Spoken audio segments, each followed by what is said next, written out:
그래서 특별히 세 가지의 가설을 통해서 이 책을 통해서 접근해 보고자 하는 것은 세 가지다. 첫째는 정말 이 과학의 체험적인 임상 기전에 대해서, 그 두 번째는 건강과 이 질병의 경계에 대해서 설명해 보고자 하는 것이고, 셋째는 영양과 신체의 항상성에 대해서 생각해 보자고 하는 거죠.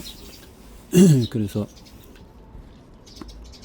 가설을 상상하고 그 증거를 찾기 위해서 유물을 발굴하듯이 자료를 파고들었다. 정말 이 백혈암으로서 고통당하니까 이것을 어떻게 또 학자로서 수많은 책을 쓰고 또 최고의 의학원의 최고의 총수로서의 그런 삶을 누리다가 이것을 알게 되어졌으니까 제대로 알아야 되겠죠. 그래서 이것을 찾기 위해서 많은 또 책을 또 파고들었다.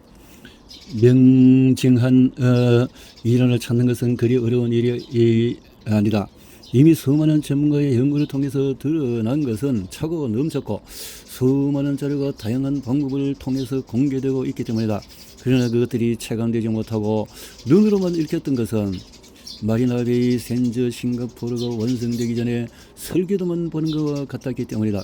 확실한 물증은 늘 가까이 있듯이 이 과학도 그러했다.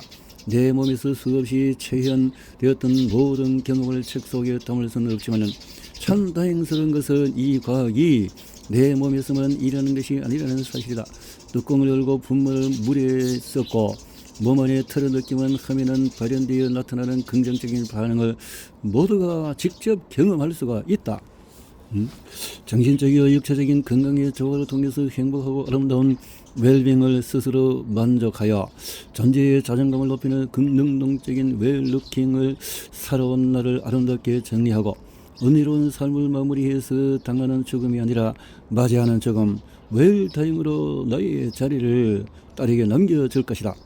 암은 내 인생의 우선순위에서 뒤로 밀려나 있었던 건강을 삶의 중심으로 옮겨놓았다. 원시 생명의 자연을 담은 이 과학이 내 몸 안에서 정직하게 발현되어 건강을 키우고 있기 때문이다. 영양과 산소가 공급되지 않아 기미와 주름, 피부 트러블로 점철된 얼굴에 시력이 공급되기 시작했다. 그래 이제 제대로 참 죽음의 사생결절하는 중에 이 영양이 들어가니까 이제 몸이 피부가 이제 혈색이 살아나기 시작했다는 그 말이죠. 탁해진 혈액이 맑아져서 혈류가 증가하면서 얼굴의 모세혈관이 살아나며 얼굴빛이 돌아왔다. 혈행이 체온을 올려서 대사를 촉진하고 세포에 영양을 공급하면서 신부 체온이 올라가며 통증이 줄어들었다. 대사가 활발해지면서 충분한 에너지가 만들어지고 마치 원시인의 보행이나 너의 두 다리에 복제되듯이 너의 걸음은 확장을 거듭했지만은 지방을 태우는 몸은 결코 지칠 줄 모른다. 정지된 건강의 시간이 다시 이어지고 질병의 시간은 끊어졌다. 그러니까 이 제대로 못 만났을 때에 참 고통과 또 부친도 암으로 세상을 떠나보냈던 그 부유하고 풍요했던 삶이었지만은 뭔가를 선택을 제대로 못하고 건강에 대한 해석을 제대로 못하고 세상적인 어떤 훌륭한 위치에는 있었지만 정작 중요한 것을 놓쳤던 것을 다시 찾았다 하는 거죠. 가족과 함께 뉴욕 맨하탄 상공을 날았다. 헬기는 지상 아래 자유의 여신상을 선회한 후에 세계 무역센터를 재건축한 원 월드 트레이더 센터를 지나서 북쪽으로 향했다. 좌측으로 허드슨강과 맨해튼 빌딩 숲을 지나 미드타운에 접어들었다. 저지 워싱턴 브리지를 멀리 두고 헬기는 우측으로 갸우뚱 크게 원을 만들며 선회했다. 하루 전날 정일 글로벌을 가지고 놀았던 센트럴 파크가 눈에 들어오고 엠파이어 스테이트 빌딩 옆을 아슬아슬 지나갔지만은 딸에게는 오래전에 가지고 놀았던 철진한 레고 블록처럼 눈앞에 펼쳐진 장엄한 형상이 그저 그런 골동품에 불과했다. 헬기에 타면서부터 자신의 머리보다도 더 큰 헤드폰 양쪽 스피커에서 들리는 캡틴의 목소리에 반응하며 신이 나 있었다. 거금을 들인 헬기 투어에서 조망했던 것들이 하나둘 기억 밖으로 툭툭 떨어져 나갔지만은 헤드폰을 만지며 여전히 신이 나 있는 5살 딸의 행복한 모습은 내 휴대전화의 사진으로 생생하게 살아 나를 견디게 만든다.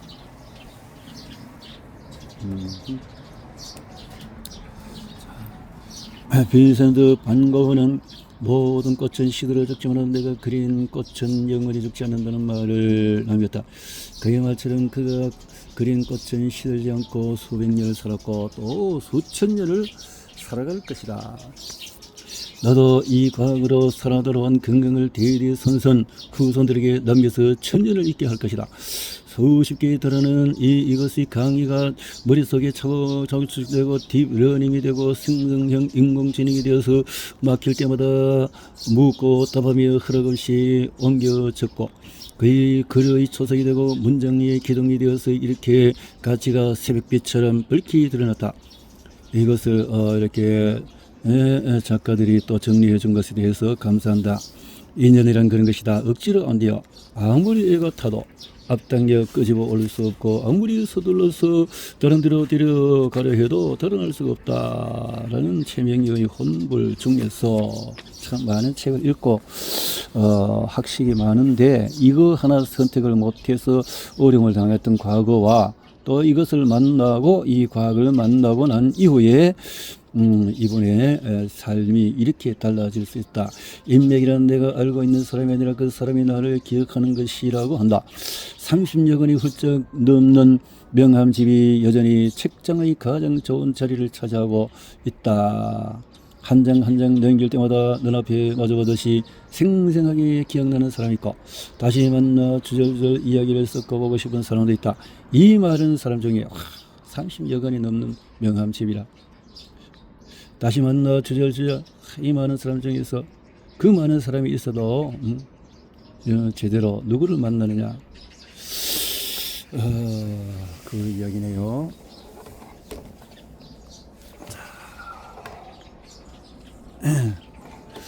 여전히 사라져서 고맙다. 처천액을 친구가 이렇게 쓴 저자는 나의 오랜 절친이다. 2012년 친구가 펜실베니아에 있는 웨스트민스터 신학교에 온다는 소식을 듣고 한여름에 달려가서 일찍부터 세미나가 끝나기를 기다렸다. 먼 발지에서 I have a lovely daughter 상스러운 딸이 생겨서라고 외치며 달려온 그를 꼭 안고 진심으로 축하해 주었다. 늘 진지하고 차분했던 친구가 아이처럼 통통 튀며 기뻐하는 모습을 본 것은 그날이 처음이었다. 그가 얼마나 오랫동안 이 순간을 기다려왔는지 잘 알고 있었다. 친구를 납치하듯이 차에 태우고 뉴욕에 있는 우리 집으로 와서 일주일을 함께 보냈다. 친구는 가족과 잠시 떨어져 있었지만 뉴욕에 머무는 내내 딸 생각뿐이었다.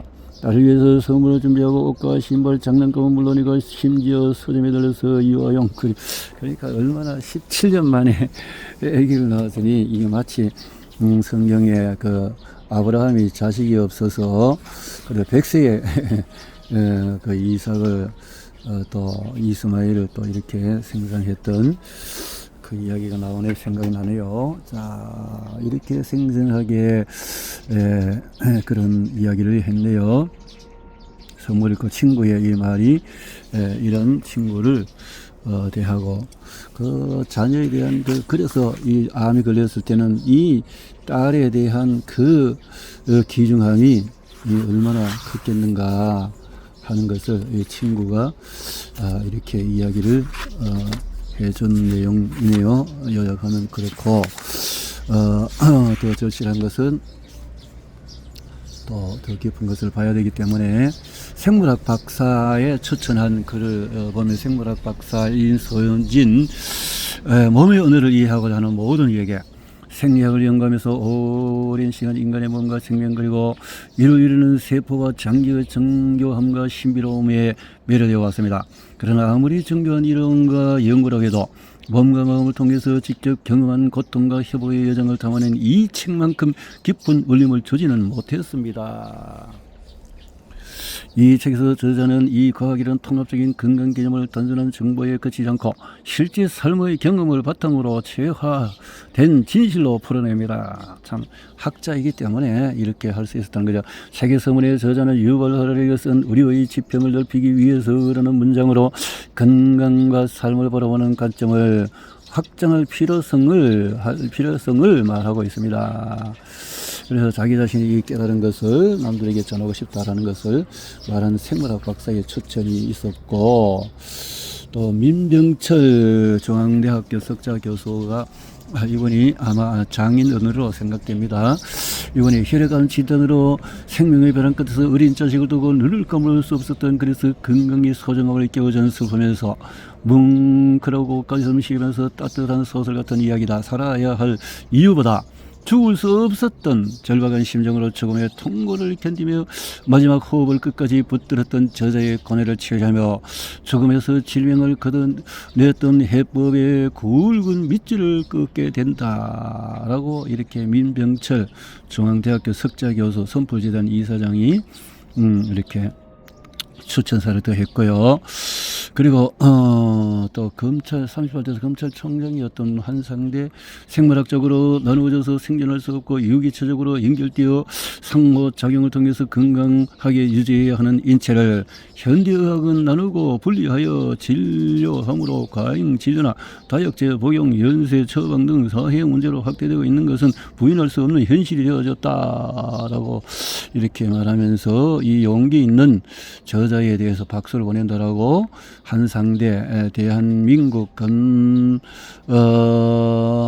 사국민위원회 이사장, 38대 검찰총장도 하신 분, 또 신명준, 아주 요즘 치유에 휴가 있자라고 하는 신명준, 포항에 계시는 신명준 외과 의학도 박사학위도 2개를 가지신 이 박사님이 그를 의미해서 핑크스의 수수께끼에 떠올랐다.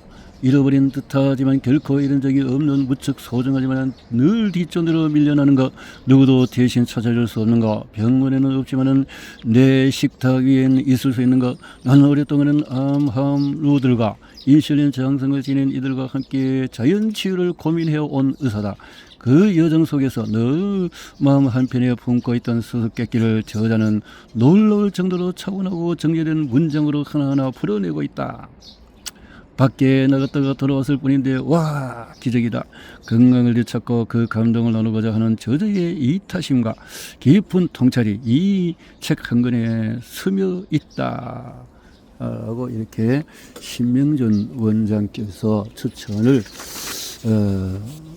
하셨네요. 또 뭐 이렇게 김민정 안과 전문의께서도 이렇게 참 집필에 또 이렇게 추천했고, 박근식 또 원장께서도 이렇게 무변박수 지침서가 될 것이라고 이렇게 추천했고, 또 임주환 성형외과 전문의께서도 이렇게 아주 귀한 암은 결과이지 원인이 아니다라는 추천을 했습니다. 다양하게.